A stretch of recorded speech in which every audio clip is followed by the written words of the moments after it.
yashaymiz.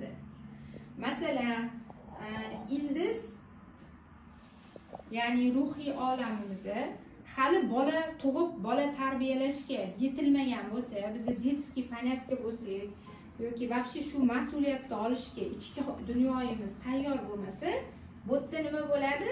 Bola berilishi kechikadi.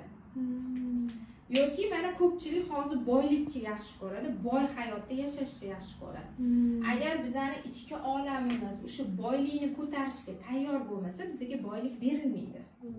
Qachonki siz tayyor bo'lsangiz, u narsa beriladi bu yerda. Xuddiki ildiz olma pishirishga tayyor bo'lganda, olma pishirishni boshlagandek, bizning ham ichki olamimiz o'sha narsaga tayyor bo'lishi kerak. Mana masalan, siz o'g'lingiz necha yoshda? 3 yosh. 3 yosh bolaga siz $100 pul berasizmi qo'liga? Nega bermaysiz? Uni sarflamaydi, aqli ishlamaydi, orqa sarflashni nima qilish.